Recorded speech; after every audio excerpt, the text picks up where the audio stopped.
Next question,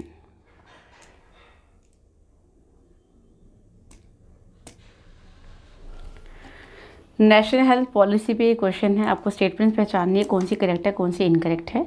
national health policy 2017 की, it has replace national health policy of 2002। It intends to gradually increase public health expenditure to 2.5% of the GDP, targets to increase the life expectancy at birth from 67.5 years to 70 by 2025. It eliminates tuberculosis by 2030। क्या है देख लेते हैं। National health policy की बात करेंगे तो ये क्या था, ये गवर्नमेंट की एक पॉलिसी है जिसका क्या काम था कि वो जो हेल्थ सिस्टम है इंडिया का उसको इम्प्रोवाइज कर सके।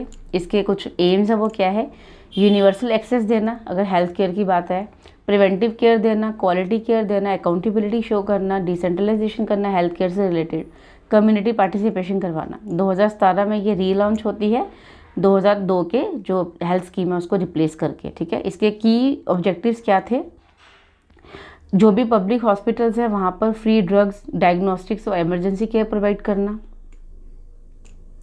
ठीक है, स्पेशल हेल्थ नीड्स जो हैं वल्नरेबल और ट्राइबल जो पॉपुलेशन है उनके ऊपर फोकस करना, जैसे कि इसने जो हेल्थ केयर डिलीवरी सिस्टम है वहाँ पे आयुष स्कीम को जो है वो इंटीग्रेट करवाया था। Okay, national government non government sector जो है उसके हेल्प से या उसकी कोलैबोरेशन में एक बॉडी जो है इसने सेटअप की थी, national elite professional council. Okay, 2017 में आपको नेशनल हेल्थ पॉलिसी की इम्प्लीमेंटेशन देखने को मिली थी जब आपका आयुष भारत जो है वो इंस्टॉल होता है या इम्प्लीमेंट होता है। ये क्या स्कीम थी कि जो भी आपकी फैमिली है वहाँ पर जहाँ पर भी 70 ईयर से ऊपर एज ग्रुप के जो लोग हैं आपको 5 लाख रुपए पर फैमिली जो है वो प्रोवाइड करवाया जाएगा हेल्थ केयर के लिए। ओके, इसका स्क्रीनशॉट ले सकते हैं आप।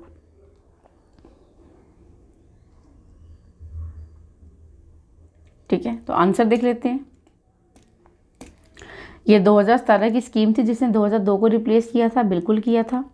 इसने 2.5 गुना जो है GDP बढ़ाने की बात की थी, पब्लिक हेल्थ से रिलेटेड उस पर खर्चा करें, बिल्कुल कहा था। 67.5% जो 67.5 ईयर्स का लाइफ एक्सपेक्टेंसी है उसको 70 ईयर्स तक बढ़ा दिया जाए, इसने ये भी कहा था। ओके, ठीक है, कब तक, 2025 तक। साथ ही साथ इसने कहा था कि आप TB को एलिमिनेट करें, बट 2030 नहीं 2025 तक ही, बाय 2025 TB को इंडिया से एलिमिनेट करने की बात भी इसने कही थी। Okay, so the right answer is A, B and C, that is 2। Next question, the study of comparative public administration contributes to, जो पब्लिक एडमिनिस्ट्रेशन का कंपैरेटिव पब्लिक एडमिनिस्ट्रेशन है इसकी हेल्प से आप क्या समझते हैं, एडमिनिस्ट्रेटिव सिस्टम की अंडरस्टैंडिंग होती है आपको, एडमिनिस्ट्रेटिव थ्योरी की डेवलपमेंट होती है, एडमिनिस्ट्रेटिव रिफॉर्म्स और चेंजेस आते हैं, ये आपको क्रॉस नेशनल और क्रॉस कल्चरल स्टडीज़ में हेल्प करवाती है। ठीक है, देख लेते हैं। कंपैरेटिव पब्लिक एडमिनिस्ट्रेशन की बात करें तो ये एडमिनिस्ट्रेटिव सिस्टम की अंडरस्टैंडिंग करवाती है, बिल्कुल करवाती है। एडमिनिस्ट्रेटिव थ्योरी की डेवलपमेंट करवाती है, बिल्कुल करवाती है। ये क्रॉस कल्चरल और क्रॉस नेशनल स्टडीज़ भी आपको की अंडरस्टैंडिंग भी आपको करवाती है, उनकी जो स्टडीज़ है उसकी अंडरस्टैंडिंग भी आपको करवाती है। ठीक है, एडमिनिस्ट्रेटिव सिस्टम की स्टडी कैसे होगी कि आप डिफरेंट एडमिनिस्ट्रेशन जो है डिफरेंट कंट्रीज़ की उनको स्टडी करेंगे, एक दूसरे से बरो करेंगे जो अच्छी चीज़ें हैं, शन करेंगे बरो करेंगे जो अच्छी चीज़ें हैं, शन करेंगे जो ख़राब चीज़ें हैं।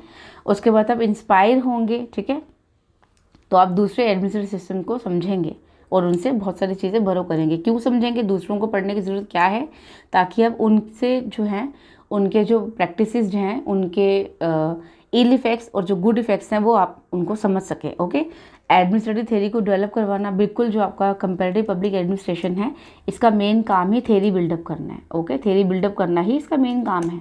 ओके, क्रॉस नेशनल और क्रॉस कल्चरल स्टडीज़ आपकी नेचुरली हो जाएंगी जब आप कंपैरिजन में पढ़ते जाएंगे, तो ये कंपैरिजन में आपका नेशन जो है या सिस्टम जो है उसको आप कंपेयर कंट्रास्ट करके पढ़ते जाएंगे। बट ये एडमिनिस्ट्रेशन के रिफॉर्म और चेंजेस की बात नहीं करता है। सो the right answer is A, B and D, that is 2। Okay, next question, which of the following is the typology of action research. Action research की आपको टाइपोलॉजी को पहचानना है। Classical design, interdependence of action and research, action for research, research come prediction. Action research थोड़ा सा हम देख लेते हैं क्या है। एक्शन रिसर्च जो है ये अप्लाइड रिसर्च का ही एक फॉर्म है, अप्लाइड रिसर्च का ही फॉर्म है। ओके बट ये उन सिचुएशंस में लगता है जिनको आपको इमीडिएट आपको जो है आपको रिड्रेस करना है, जिन प्रॉब्लम्स को आपको इमीडिएट रिड्रेसल देना है वहाँ पर आप एक्शन रिसर्च लगाते हैं। ठीक है, तो इसकी एक टाइपोलॉजी क्या है, रिसर्च कम प्रेडिक्शन। आप पहले से ना एक इंट्यूशन बेस्ड आप रिसर्च करने शुरू हो जाते हैं कि ऐसा होगा, इससे पहले कि ऐसा हो आप उस पर रिसर्च करना स्टार्ट कर देते हैं। ठीक है, तो इसका जो टाइपोलॉजी है इनमें से वो क्या है, रिसर्च कम प्रेडिक्शन। तो the right answer is 4। Okay, next question, arrange the following parts of the structure of a department in ascending order. आपको जो डिपार्टमेंट की ये पार्ट्स हैं उसको बढ़ते क्रम में असेंडिंग ऑर्डर में लगाना है। Wings, division, branches, section. ठीक है, देख लेते हैं इसको। सबसे पहले हमारा जो एक आप डिपार्टमेंट कह लें उसको अगर हम ले लें तो उसका पॉलिटिकल हेड कौन होता है, आपका कैबिनेट मिनिस्टर। ओके, उसके बाद आपका मिनिस्टर ऑफ स्टेट आएगा, फिर सेक्रेटरी आएगा।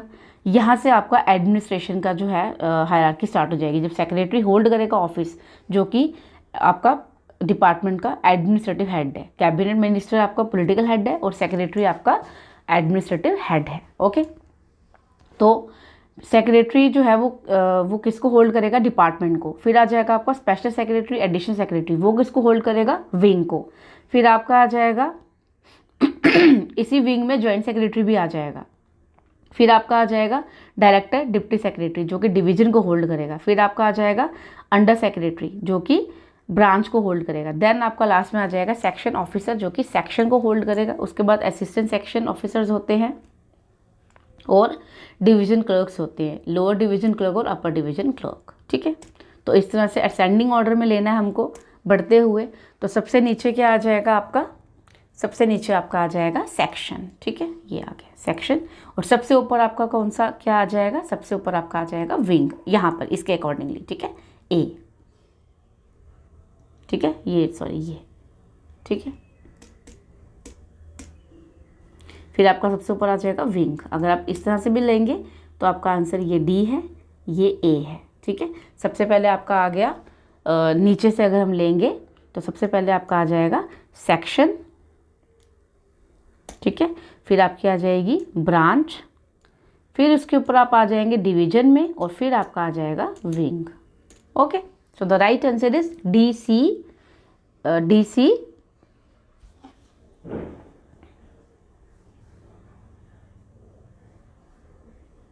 ये बी है ना, D C B A. Okay, D C B A, that is 2। Next question, arrange the following experiments of Elton Mayo and his team in chronological order. Elton Mayo के जो experiments थे जो कि उन्होंने वेस्टर्न इलेक्ट्रिक कंपनी में Hawthorne plant में conduct किए थे, ये स्टडी करने के लिए कि ह्यूमन फैक्टर्स को अगर हम जो है उसको अगर हम फोकस में लाएं तो हमारी जो प्रीवियस स्टडीज़ हैं अभी तक जो क्लासिकल थ्योरी करती जा रही है उसमें क्या चेंजेस देखने को मिलेंगे, ये इनके एक्सपेरिमेंट्स से। ठीक है, great elimination theory, first inquiry, social organisation, human attitudes and sentiments, absenteeism in industry. आपको ये पहचानना है, ऑर्डर में लेना है इनको।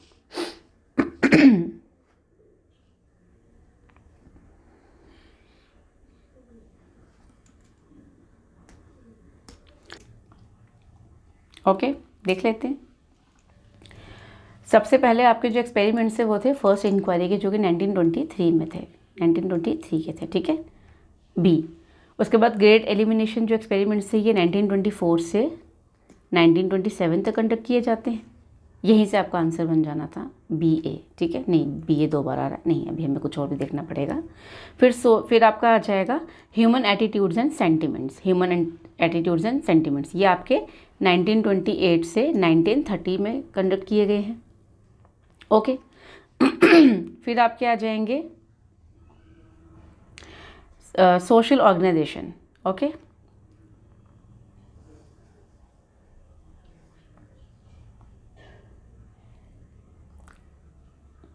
फिर आपको आ जाएगा सोशल ऑर्गेनाइजेशन, जो कि 1931 से 1932 के बीच में कंडक्ट किए गए थे।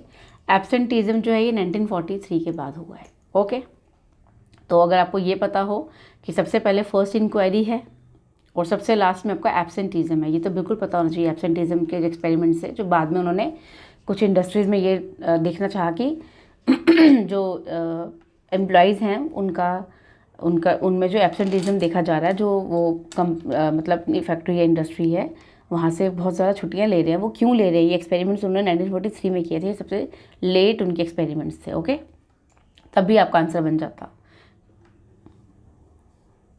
है ना। फर्स्ट इंक्वायरी ये है और आपका एब्सेंटीज़म ये है, यहाँ से भी आपका आंसर बन जाना था। सो the right answer is BADCE, that is 4। Next question and the last question, RTI के ज्यूरिसडिक्शन में कुछ चीज़ें आपको पता नहीं है। 2005 का जो आपका RTI एक्ट है वो कौन कौन सी चीज़ें नहीं है, कौन कौन सी बॉडीज़ जो है या इंस्टीट्यूशन जो हैं वो RTI के ज्यूरिसडिक्शन में नहीं आते हैं, यानी कि वहाँ पर हम राइट टू इन्फॉर्मेशन के अंडर उनसे इन्फॉर्मेशन नहीं निकाल सकते हैं जब तक कि बहुत ज़्यादा कोई मतलब जब तक कोई उन पर कोई सिविल या कोई क्रिमिनल केस ना लगा हो, तब तक हम इन जगहों से या इन इंस्टीट्यूशन से हम इंफॉर्मेशन जो है वो ग्रैब नहीं कर सकते हैं। Directorate of enforcement, central economic intelligence bureau, aviation research centre, directorate of revenue intelligence, कौन सी बॉडी है जहाँ पर हम RTI जो है वो लगा नहीं सकते हैं। ठीक है, बिना टाइम वेस्ट किए बिल्कुल पता होना चाहिए कि जो RTI से एक्सक्लूडेड है, RTI के अंडर नहीं आती है, वो क्या है। डायरेक्टोरेट ऑफ एनफोर्समेंट भी है, आपका सेंट्रल इकोनॉमिक इंटेलिजेंस ब्यूरो भी है, एविएशन रिसर्च सेंटर भी है और डायरेक्टोरेट ऑफ रेवेन्यू इंटेलिजेंस भी है। सब ठीक है, तो the right answer is ABCD all. ठीक है, दैट इज 4। ये थे आपके नेक्स्ट 25 क्वेश्चंस। बाकी के जो बच्चे क्वेश्चंस हैं वो नेक्स्ट वीडियो में कवर करवा दूंगी। Thank you so much.